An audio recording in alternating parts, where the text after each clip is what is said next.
ہے اور نہ ہی وہ رنجیدہ ہوتے ہیں۔ جو اللہ کے دوست ہوتے ہیں، کہ اللہ کے دوست رب تبارک و تعالیٰ انہیں کو بناتا ہے اپنا دوست جو اس کی دوستی کے لائق ہوتے ہیں، کیونکہ خدا کے دوست بننا یہ آسان بات نہیں ہے۔ انسان ساری زندگی ایک مخلوق کے ساتھ دوستی بنانے میں، مخلوق کا دوست بننے میں اپنی ساری طاقت و قوت خرچ کرتا ہے۔ ساری طاقت و قوت خرچ کرنے کے بعد بھی اس کی دوستی میں اسے دھوکا ہو سکتا ہے۔ انسانوں کی دوستی میں انسان دھوکا کھاتا ہے، لیکن اولیاء اللہ کی دوستی میں کبھی ہم دھوکا نہیں کھاتے۔ یہ جو ہے اولیاء کی دوستی ہے، یہ محبت ہے کہ اولیاء اللہ جو ہمیں عطا کرتے ہیں، اولیاء اللہ کی دوستی اور اللہ کے ساتھ ان کی دوستی، یہ بہت اہم چیز ہے۔ رب تبارک و تعالیٰ کے ساتھ جو ان کی دوستی ہوتی ہے، کیونکہ دوست دوست کے راز سے واقف ہوتا ہے، دوست دوست کو جانتا ہے، غیر دوست کو، ہمارے دوست کو غیر نہیں جان سکتا، ہمارے دوست کو دوسرا نہیں جان سکتا، ہمارے دوست کے رازوں سے دوسرا واقف نہیں ہو سکتا۔ دوست کے راز فقط وہ دوست جانا کرتا ہے، دوست کے سارے راز دوست کے پاس ہوتے ہیں، اور دوست دوست کو پہچانتا ہے، دوست دوست کو پہچانتا ہے، دوسرا دوستی کو نہیں پہچانتا۔ جو دوستی کرے فقط وہی جانتا ہے کہ دوستی کیا چیز ہوتی ہے اور دوست کیسے ہوا کرتا ہے۔ ہم دنیاوی اعتبار سے جب کسی کے ساتھ دوستی کرتے ہیں تو ہر اعتبار سے اسے آزماتے ہیں، جو نہیں آزماتے وہ دھوکا کھا جاتے ہیں۔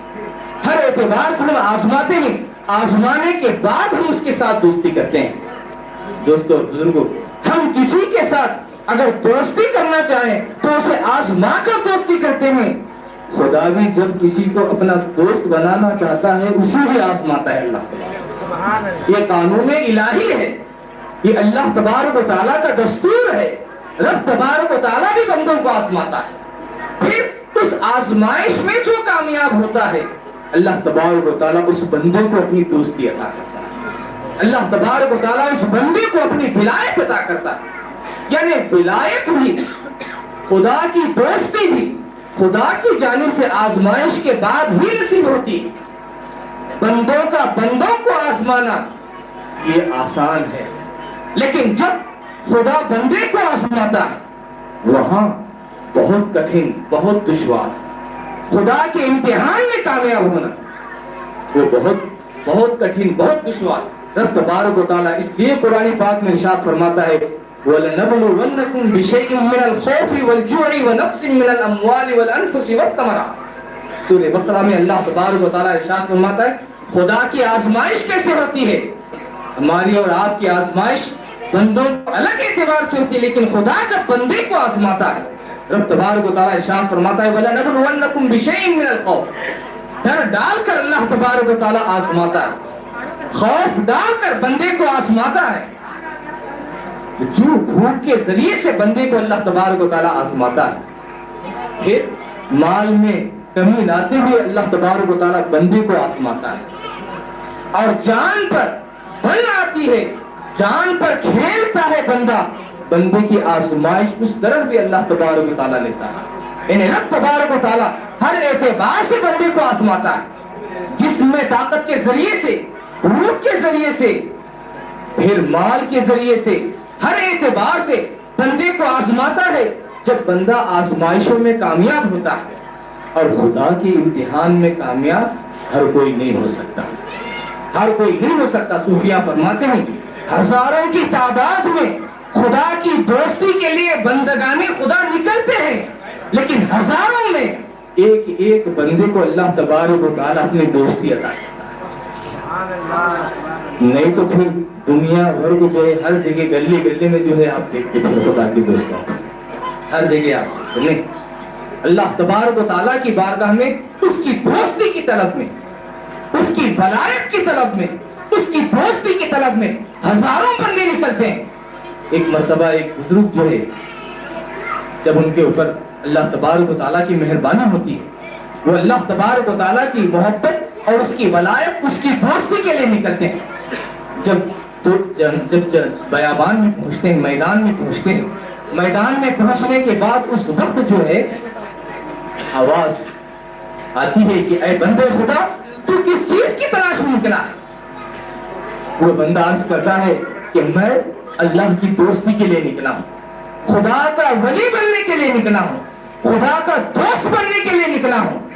جب وہ کہتا ہے کہ اے بندے خدا کیا تو جانتا ہے کہ میری دوستی کتنی کٹھن دوستی ہوا کرتی ہے، مجھ سے دوستی کرنا کتنا دشوار معاملہ ہوا کرتا ہے۔ اس وقت جو ہے وہ بندہ عرض کرتا ہے کہ الہی میں تیری دوستی کے واسطے، تیری ولایت کے لیے، میں تیری ولایت حاصل کروں، میں تیرا ولی بن جاؤں، اس واسطے میں نکلا ہوں۔ اللہ تبارک و تعالیٰ کی طرف سے ہاتف غیبی سے آواز آتی ہے اسے کہ اے بندے خدا کس کام کے لیے تو نکلا ہے؟ اپنا سر تو اٹھا کر دیکھ۔ جب اوپر آنکھ اٹھا کر دیکھتا ہے تو کیا دیکھتا ہے کہ ایک خون کا سمندر ہے زمین و آسمان کے درمیان، ایک خون کا سمندر زمین و آسمان کے درمیان ایک خون کا سمندر ہے۔ اس وقت وہ شخص دیکھ کر لرز جاتا ہے، عرض کرتا ہے کہ الہی یہ خون کا سمندر کیسا، یہ خون کا سمندر کیسا ہے؟ آواز آتی ہے کہ سن، جو میری دوستی کے لیے نکل پڑے، جو میری دوستی کے لیے نکل پڑے، جو میری ولایت کے لیے نکل پڑے، جو میری محبت کے لیے نکل پڑے، وہ تڑپ تڑپ کر میری بارگاہ میں اپنی جان پیش کر دی، انہوں نے اپنے سارے خون کو میری بارگاہ میں پیش کر دیا۔ اس کے باوجود بھی یہ 300 لوگوں کا خون ہے جنہوں نے میری دوستی کے واسطے اپنے سب کچھ چھوڑ دیا، لیکن پھر بھی ان کے مقصد کے حساب سے انہیں وہ چیز حاصل نہیں۔ 300 لوگوں کا خون جب وہ اللہ کا نیک بندہ دیکھتا ہے، خدا کی بارگاہ میں عرض کرتا ہے کہ الہی میں اس کی طاقت و قوت نہیں رکھتا کہ میں خود سے چل کر تیرا دوست بنوں، میں خود سے چل کر تیرا ولی بنوں، میں خود سے چل کر تیرا چہیتا بنوں۔ الہی مجھ میں اتنی طاقت و قوت نہیں ہے، ہاں اگر تو مہربانی کرتا ہے تو یہ چیز عطا کر دے، اگر تو مہربانی کرتا ہے تو یہ چیز عطا کر دے۔ غیب سے آواز آتی ہے کہ اے بندے خدا یہی بات ہے، اسی بات پر آ کر سارے لوگ ناکام ہو گئے، تو ایک ہے جو 300 میں کامیاب ہو۔